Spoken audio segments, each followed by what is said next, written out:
Para Ángel Patricio Rodríguez Argibay, afectuosamente, Vicente Aleixandre. A última dedicatoria escrita por Vicente Aleixandre nun dos seus libros.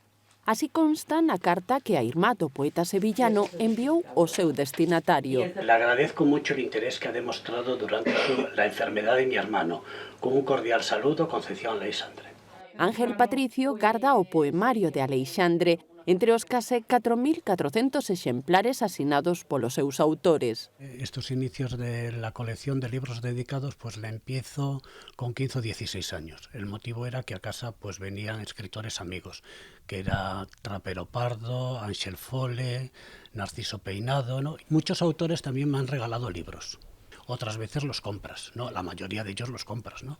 As verbas do poeta sevillano non son as únicas dirixidas por un premio Nobel de Literatura a este lucense. El día del fallecimiento de Vicente, el día que enterraron a Rafael Alberti, recibo 2 libros dedicados de él. Un amigo mío pues era íntimo amigo de Camilo José Cela, entonces pues me lo presentaron. Era una persona muy afable, muy cordial. Do seu afán por acadar a asinatura dos autores xurdiron máis amizades. Condesa de Romanones la conocí por una amiga, ¿no?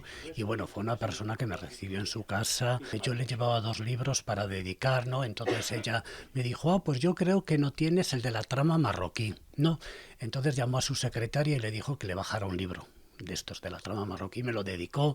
4 décadas recompilando dedicatorias para agora. Me gustaría el poder entrar en el récord Guinness. Son muchos años dedicándote a esto, ir a ferias de libros, andar buscando un escritor para que te lo firme, intentar localizarlo, que te pueda recibir incluso en su casa. Me recibieron muchísimos escritores en sus casas y todo. Entonces, pues tanto escritores como escritoras, ¿eh?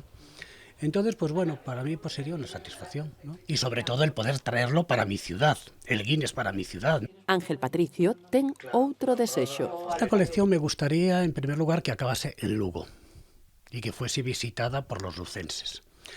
Y bueno, pues que acabara pues en un sitio público, ¿no? Entonces, claro, o una biblioteca o en una fundación. Seguro que entre mentres a súa biblioteca precisará novos estantes para seguir medrando.